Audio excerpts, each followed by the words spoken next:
बहुत समय पहले की बात है।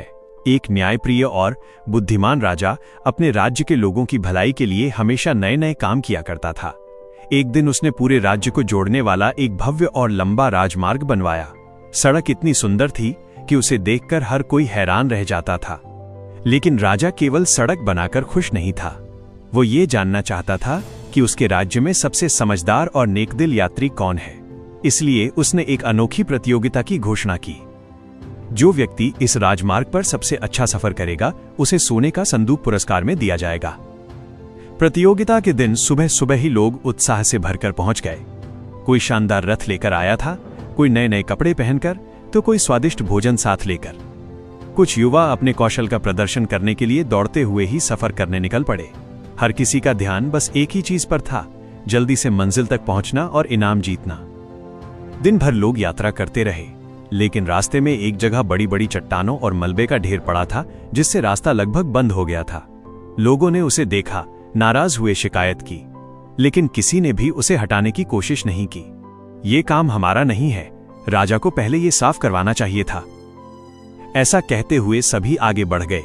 शाम तक लगभग सभी लोग मंजिल पर पहुंच गए और राजा से शिकायत करने लगे।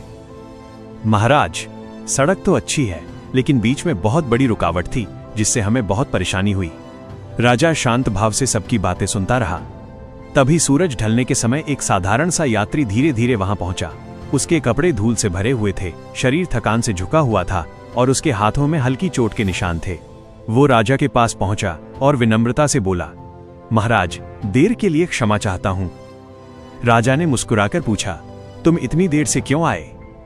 यात्री ने धीरे से कहा, महाराज, रास्ते में बड़ी बड़ी चट्टानें पड़ी थीं। मैंने सोचा अगर मैं भी दूसरों की तरह आगे बढ़ गया तो आने वाले यात्रियों को भी परेशानी होगी। इसलिए मैं रुक गया और उन्हें हटाने लगा। उन्हें हटाते हटाते समय लग गया, लेकिन रास्ता अब पूरी तरह साफ हो गया है। इतना कहकर उसने अपने थैले से एक छोटा सा सोने का संदूक निकाला और बोला, मुझे ये संदूक उन्हीं चट्टानों के नीचे मिला। कृपया इसे इसके असली मालिक तक पहुंचा दीजिए। राजा की आंखों में संतोष और गर्व की चमक आ गई। वो खड़ा हुआ और पूरे दरबार के सामने ऊंची आवाज में बोला, यही है इस प्रतियोगिता का असली विजेता। सब लोग हैरान रह गए। राजा ने उस यात्री की ओर देखते हुए कहा, यह संदूक मैंने ही वहां रखा था।